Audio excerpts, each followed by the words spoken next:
I'm back. I'm actually down at near a house here in the village, a small house. You can kind of see it in the background.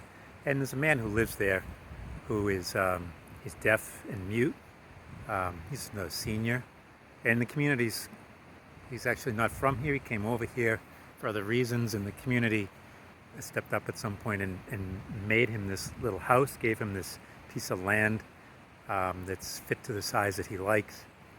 Um, he does his own growing. You can see over here he has his own sort of sowing and harvesting. He has another little piece of property. So he doesn't have a whole lot, but he has enough, and he has what he wants really to make him happy. And in these small rural villages, you can have land and have land to sort of fit your size, what your basic needs are, and you can build on that land pretty easily. And I say that because what it does is it creates a sense, not perfectly, and there's still certainly a sense of the pecking order and inequality that happens. But in smaller communities and in rural communities, you find where folks on a smaller scale, folks can actually have this sense of sharing and equality. And if one of the people in the community is going through a tough time, others will step up and support. And each person has, in a certain sense, their own space of land of different sizes, but enough to fit to what they want to do and their goals in certain ways. And then they have access to different degrees to the ability to build a house pretty quickly and inexpensively, although, for here sometimes that expense can be a little bit more. But I say all that because that kind of gives an insight into, and just a few quick words on the very beginnings of the United States and what's happening, and when the first European settlers come over. Now, there's a good that's in that, and there's bad that's in that too. But I just want to focus now on the good and what they would have seen. We can try to imagine what they would have seen as good at the time. It's that they come from a crowded continent, a crowded place, and they arrive where, at least in their eyes, they have free access to land. And everyone gets their own sort of plot of land. It's not just one person getting it for themselves. The amazing thing about the, quote, American experiment is that everyone gets their own plot of land. Now again, putting the negative side of that to the side, what would they have kind of seen in that? So that everyone gets their own land, everyone has their own resources. They can grow food, they can create and make their own home. So every household, however it's constructed, more or less can get something that fits to what they're looking for. And this idea was an incredibly new thing, I imagine, at the time, because coming from Europe, you just couldn't do that. So this whole American experiment, getting this, each person, that everyone gets this sort of plot of land and the ability to get these basic necessities right away. Not the opportunity to someday get one after a 30-year mortgage, but rather right away, everyone has their own land. Everyone has the space to be able to build something and make the life that they want in that sense. So you have life, liberty. Why? Because everyone has their own property and they can do with it, in a sense, what they want. And then pursuit of happiness. But before that, the precedent to that was property. So now the thing about that is you can't have, if someone wants to really get a huge piece of property, there's a natural limit to that. If everyone has property, there's no workforce. In other words, like if everyone has property in their own household and their own business to take care of, and they produce their own products, they might grow their own things to trade, they might have their own little small business with their tools, and they provide in trading that in sort of small business size. No one can get a big property. It has its natural limit. Why? Because if you have a big property and you get more and more land, or you get more and more stuff, you need people to manage that. You can't do it yourself.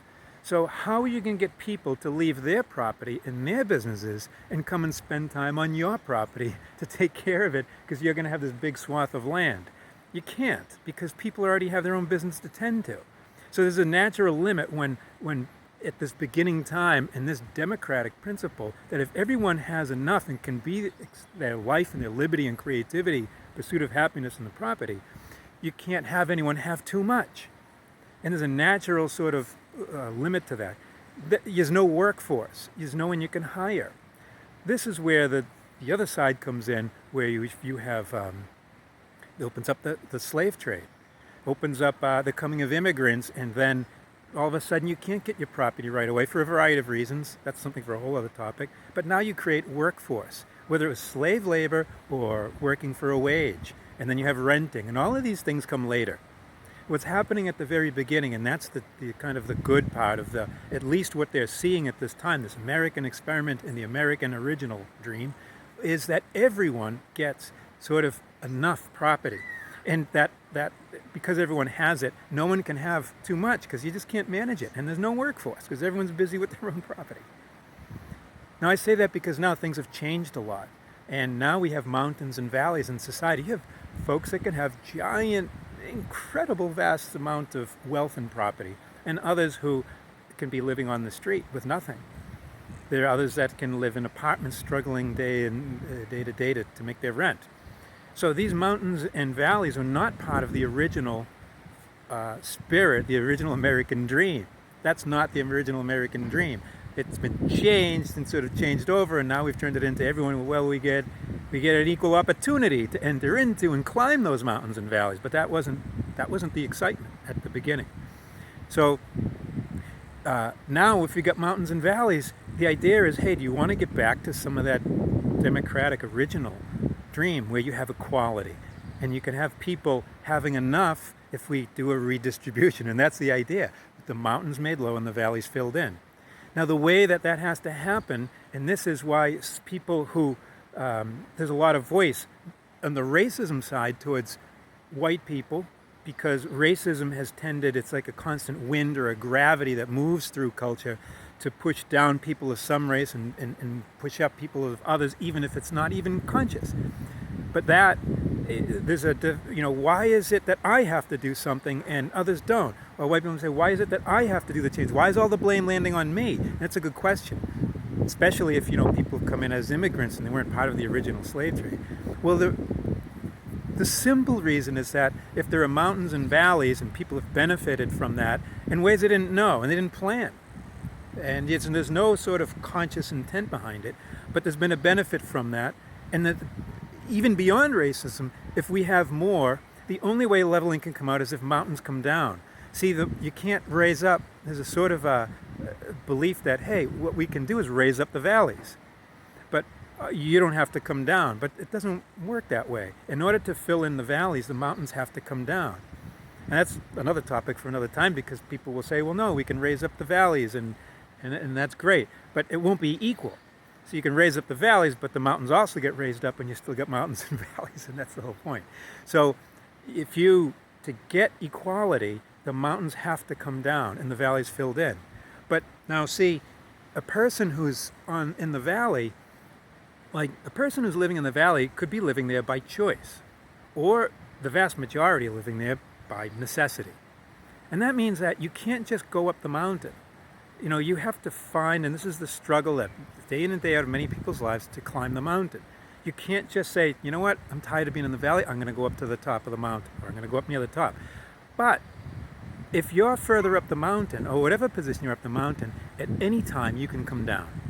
You can come down. You can sell your stuff, you can change your lifestyle, and you can always come down. If you're above other people on the mountain, it's by choice. It's not by necessity, it's by choice, because you could, if you wanted to, you could come down. So this is why, in order for leveling to happen, it always has to start, not be only the people at the top, but it has to start with people at the top. It has to start with people who are in the upper part of the mountain to come down, because people in the bottom part can't go up. They can't go up. It all starts with the people coming down from the top. And now you can see why, especially like in Black Americans and people who've been kind of the weight of having that pecking order pushing down and the consequences of that. Now you can see the frustration why, hey, there's a powerlessness there, because even if you want equality, you have to wait for the people above to come down. You can't move up. You can't get up to the equal level. You have to wait for the people to come down. And this is the heroic, really, patience of oppressed peoples, people who've been bottom of the pecking order, and you can even say oppressed genders, the incredible patience, because who would blame people, and this is what's happening with protests, if they were to just finally say, screw it, I'm not waiting anymore, I'm going to knock the mountains down. And this is the history of revolutions in terms of human societies. And this is the history of what happens with not just protests, but even when you talk about looting. Well, when looting comes about, it's because people are people have been waiting there and looking for people to come down. And if people who are higher up in the pecking order don't come down and level up, then patience is going to run out. Human nature is that way. So you have a choice of, do we want to start to level up and we can get back to some of the good part of the original founding principles of the United States? Or do we want to keep the mountains and valleys, in which case it brews up into impatience, anger, and frustration, and then people are going to want to knock down the mountains. And it's very understandable. Even though technically we, quote, shouldn't, how do you expect people to do something different? Because then really the fault is on the people who have stayed up the mountain, who have kept things for themselves and have not leveled up. And that's where the blame ultimately is going to lie in the grand scheme of things. So if people are kind of kicking back, we want to look at ourselves and like, hey, maybe, in some way we can become better sharers. Maybe some way we can work in ways that if I'm up in some way, and every one of us is sort of up in some way, that I can come down and do some sharing. And I can start to level out, and we can, in some way, regain or regrasp some of that, the equality of property and the equality of income that existed in the very original beginnings of what turned into these elements of the United States, its sort of founding documents and so forth.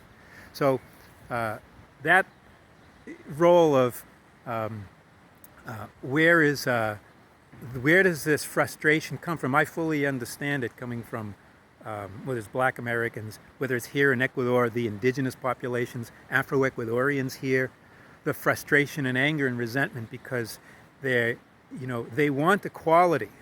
They would like to have equality, but that takes the first step by the people that are at the top.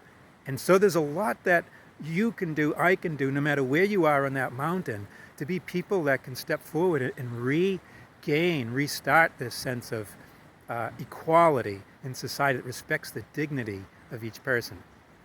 So I'll come back and share a few more thoughts on competition and collaboration in a bit.